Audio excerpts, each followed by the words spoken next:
नमस्कार दोस्तों, आप सभी का स्वागत है हमारे इस चैनल पे। और आज हम बात करेंगे नेपाल के बारे में।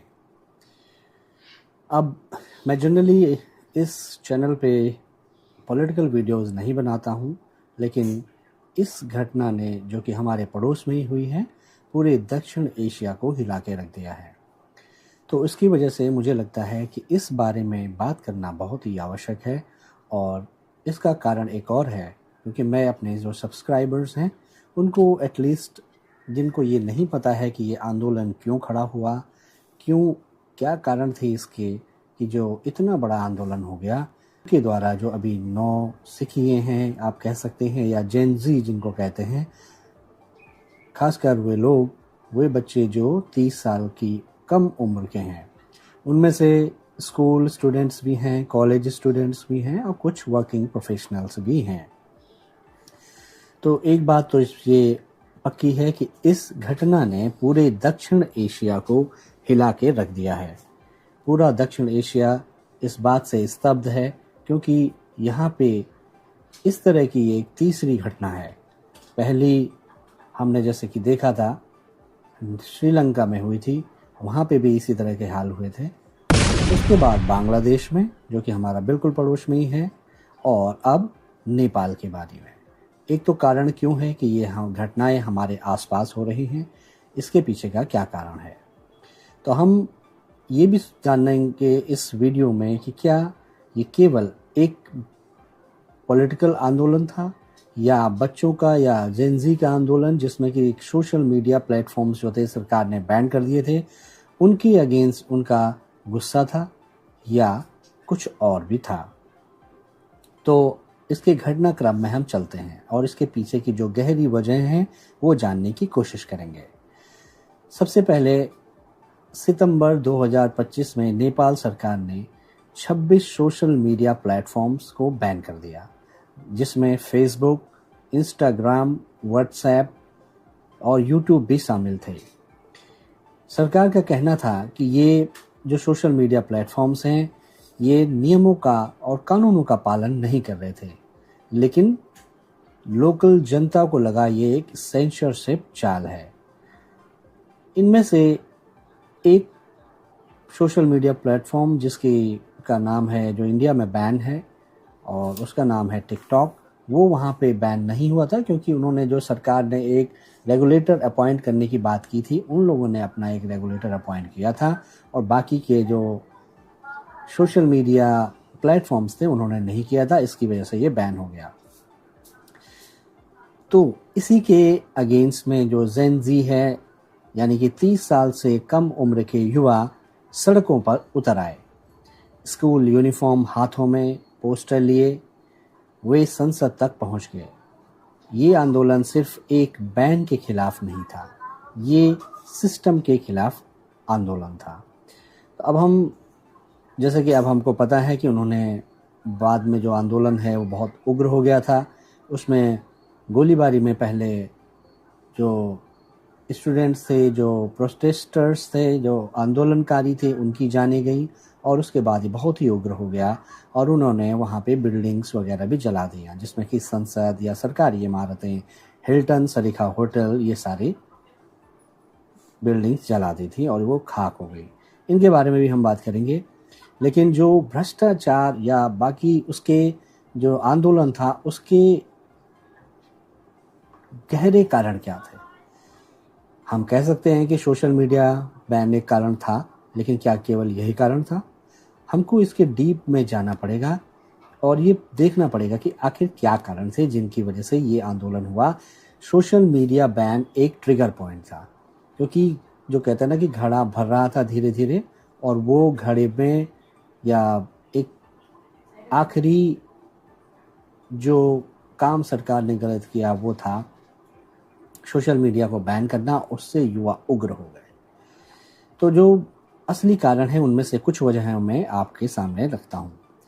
एक तो वजह है, नेपाली युवाओं ने देखा कि जो भ्रष्टाचार है और नेपोटिज्म है, या भाई भतीजावाद है, और जो आर्थिक असमानता है, वो वैसे इस आंदोलन की असली वजह हैं। तो जो मेन रीजंस उनमें से एक सबसे बड़ा रीजन था वो था भ्रष्टाचार का। जो नेपाली युवा थे उनको ये समझ में आ रहा था कि जो नेता हैं, जब से वहाँ पे सत्ता परिवर्तन हुआ है, आपको पता होगा जैसे आप लोगों को कि राजशाही थी पहले वहाँ से, फिर राजशाही के बाद इसी तरह के एक आंदोलन हुआ था जिसमें कि कम्युनिस्टों ने भाग लिया, जो कम्युनिस्ट पार्टीज थे या कम्युनिस्ट वहाँ के लोग कैडर्स थे उन लोगों ने भाग लिया, और उसके बाद राजशाही ख़त्म हुई, पूरी तरह से लोकतंत्र की व्यवस्था स्टार्ट हुई वहाँ पे, लोकतांत्रिक रूप से वहाँ पे व्यवस्थाएं स्टार्ट हुई। और उसको लेके आगे नेपाली लोग बढ़े। अब आप इस बात से अंदाज़ा लगा सकते हैं कि पिछले सालों में जब से लोकतंत्र वहाँ पे बना है, 15 सालों में वहाँ 11 सरकारें बन चुकी हैं, या ये आंकड़ा मेरे पास बहुत कंफर्म नहीं है, लेकिन ऐसा हुआ है। जो मैं कह रहा था कि नेपाल में पिछले 17 सालों में 13 सरकारें बदली।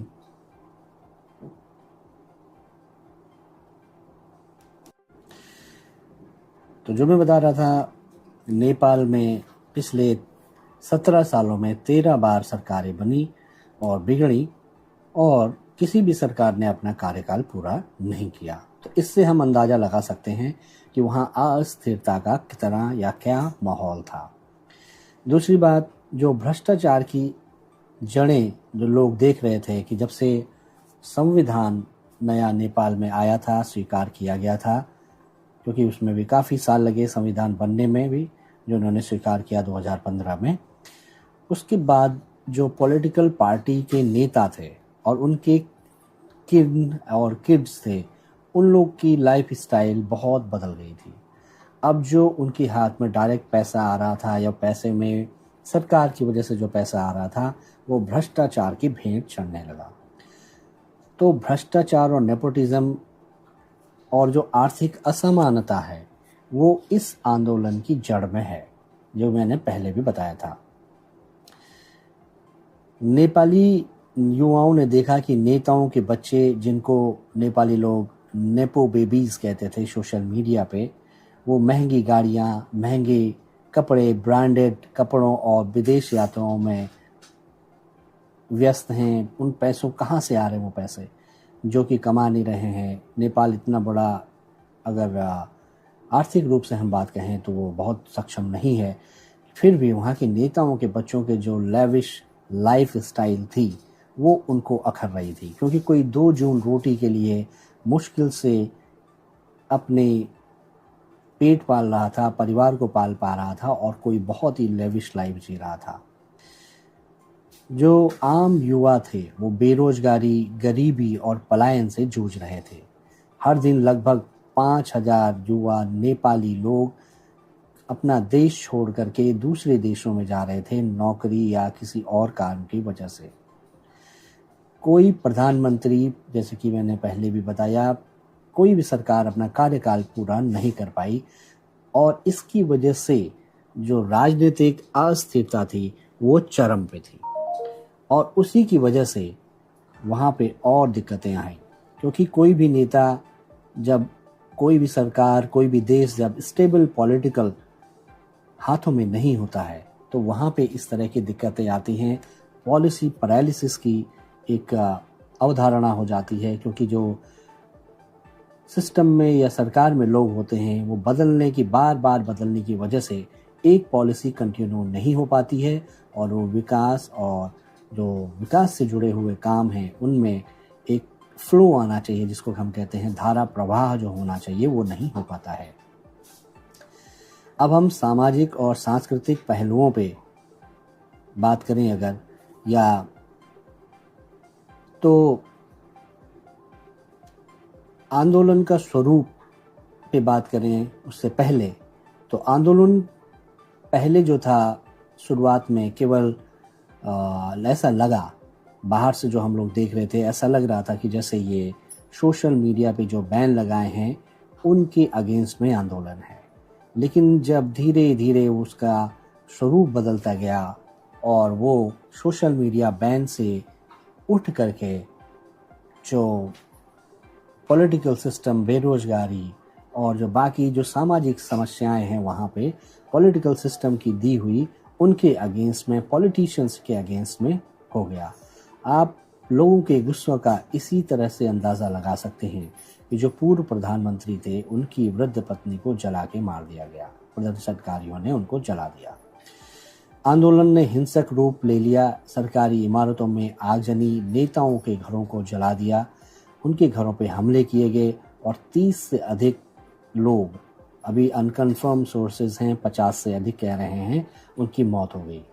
लेकिन जो जेन ज़ी के नेता हैं उन लोगों ने साफ कहा कि हम शांतिपूर्ण बदलाव चाहते हैं, संविधान में सुधार चाहते हैं, क्रांति नहीं चाहते।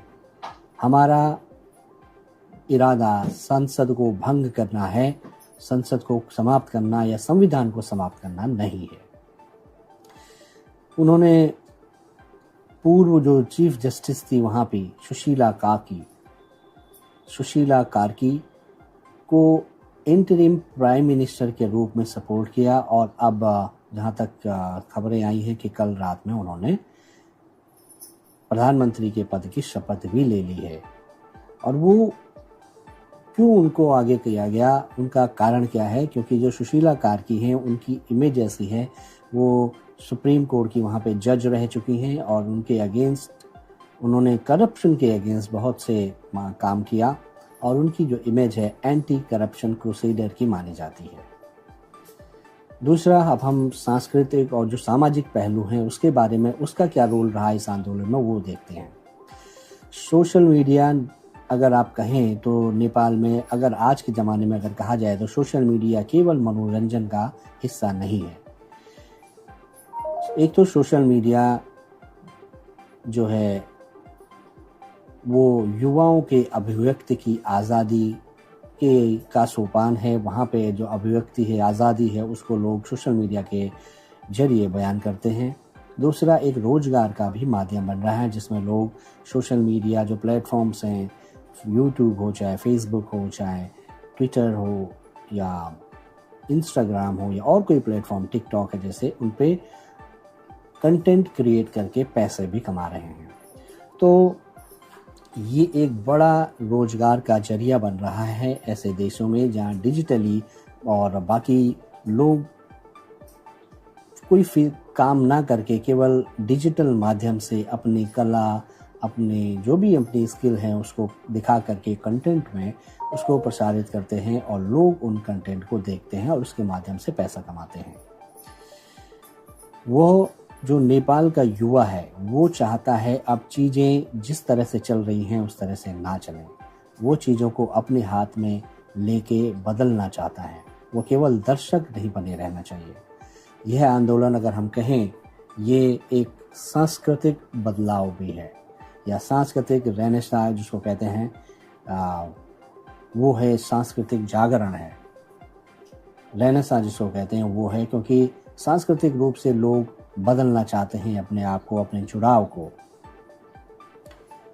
जो यहाँ के युवा हैं वो सरकार और उनके कामों से इतना फ्रस्ट्रेट हो गए हैं कि वो उनको बदल देना चाहते हैं, उनको देखना भी पसंद नहीं कर रहे हैं। तो नेपाल का जेन ज़ी जो आंदोलन है हमें ये सिखाता है कि जब युवा जागते हैं तो सत्ता को जवाब देना पड़ता है। ये सिर्फ नेपाल की कहानी नहीं है, पूरे दक्षिण एशिया की कहानी है। और मैंने जैसे कि पहले ही कहा, ये श्रीलंका में हो चुका है, बांग्लादेश में हो चुका है, नेपाल में हो चुका है और ये सारे हमारे क्लोज नेबर हैं, क्लोजली निट नेबरिंग कंट्रीज़ हैं। इनके पीछे किसका समर्थन रहा है हमेशा से, किसका सपोर्ट रहा है, कौन सी बड़ी संस्थाएं, इंटरनेशनल जो संस्थाएं हैं इनको सपोर्ट करती हैं, उसके बारे में हम और बाद में बताएंगे अगले वीडियोस में अगर इस पर बनाने की ज़रूरत हुई, क्योंकि वो मुझे लगता है कि थोड़ा ज़्यादा हो जाएगा। और ख़ास करके अगर हम ये कहें कि ये क्या भारत में भी संभव है तो मैं कहूँगा बिल्कुल भी नहीं। उसके पीछे का कारण ये है क्योंकि भारत की जो जनसंख्या है वो बहुत ज़्यादा है। ये जो देश हैं वो छोटे छोटे देश हैं इन देशों की जनसंख्या भी बहुत कम है। एक खबर जो एक जगह रेलिवेंट है वही दूसरी जगह भी रेलिवेंट रहती है, या एक मुद्दा जो एक जगह रेलिवेंट है वही दूसरी जगह रेलिवेंट हो सकता है। लेकिन भारत में बिल्कुल भी ऐसा नहीं है। यहाँ नॉर्थ के मुद्दे अलग हैं, साउथ के मुद्दे अलग हैं, ईस्ट के अलग हैं, वेस्ट के अलग हैं। तो इस वजह से ये परिस्थितियाँ भारत में नहीं हो सकती। तो मैंने कुछ नेताओं के बयान देखे जो इस विषय में बात कर रहे थे, लेकिन उनको मुगालते में नहीं रहना चाहिए। इस तरह की परिस्थितियां भारत में बिल्कुल भी संभव नहीं है। खैर, आज हम भारत के बारे में बात करने के लिए नहीं आया था वीडियो में मैं, इसलिए इस बारे में मैंने जो बात की है आपको अपने विचारों से अवगत कराया। आपको वे विचार कैसे लगे ज़रूर कमेंट्स के माध्यम से बताइएगा। Thank you very much channel को देखने के लिए, और सब्सक्राइब जरूर कीजिए। अपने मित्रों को बताइए, अपने दोस्तों को, अपने शुभचिंतकों को बताइए। चैनल को सेव कीजिए, सब्सक्राइब कीजिए और लाइक ज़रूर कीजिए। धन्यवाद।